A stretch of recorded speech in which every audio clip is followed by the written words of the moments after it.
దేవునికి నా హృదయపూర్వకమైన వందనాలు తెలియజేస్తున్నాను.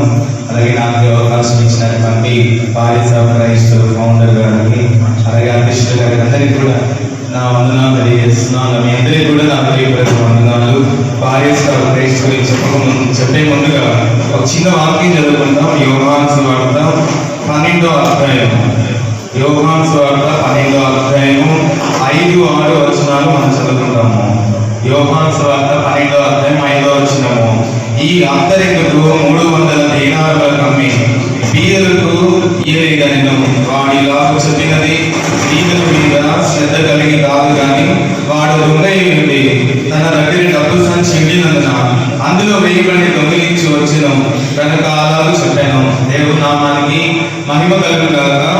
దేవుడితో 300 సంవత్సరాలు నడిచినటువంటి యూదాలో ఉన్నటువంటి ఒకే ఒక బలహీనత ఏంటంటే డబ్బు సంచి దగ్గర ఉందంట. దాంట్లో వేయబడి దొంగిలిస్తున్నాడు. బీదల మీద శ్రద్ధ కలిగి కాదు కానీ ధనాపేక్ష, బైబిల్ అంటుంది ధనాపేక్ష సమస్త కీడులకు మూలము. కానీ డబ్బులు చాలా చెడ్డవి. అవి మనిషిని ఏ పనైనా చూపిస్తాయి.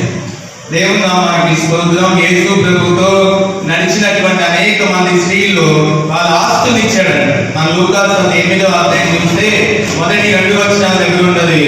ఆ స్త్రీలు తమ ఆస్తులతో యేసు ప్రభుకు ఉపచారం చేశారంట. అలాగే మొదటి శతాబ్ద కాలంలో అపోస్తులతో కూడా నడిచినటువంటి అనేక మంది వాళ్ళ ఆస్తులు ఇచ్చి సేవ చేశారని రాయబడింది.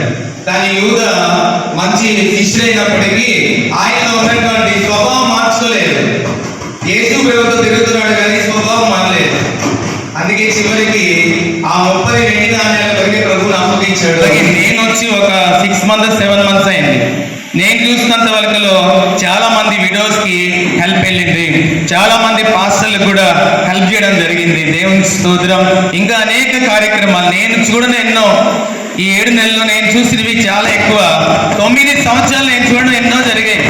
కాబట్టి ఈ రీతిగా ప్రభు వారియర్స్ ఆఫ్ క్రైస్ట్ ని నిస్వార్థంగా యథార్థంగా చేసే వాళ్ళని దేవుని వాక్యం అంటుంది. యథార్థంగా చేసే వారిని బలపరచడానికి ఆయన కనుదృష్టి లోకమంతా సంచరిస్తుందంట. అదే కనుదృష్టి మంచివాడిని చెడ్డవాడిని కూడా చూస్తుంది. ధనాన్ని దొంగిలించే వాళ్ళని చూస్తుంది. ధనాన్ని ఖర్చు పెట్టే వాళ్ళని కూడా చూస్తుంది.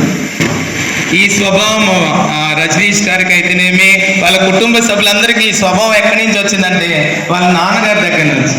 ఆయన గురించి నేను విన్నప్పుడు అందరికీ దానం అంటే అన్ని ఏమి లేవు, అన్నీ దానం చేశారు అంకులు. ఇప్పుడు కూడా మనం ఎవరైనా మాట్లాడితే మనకు కూడా ఇస్తారు కావాలని.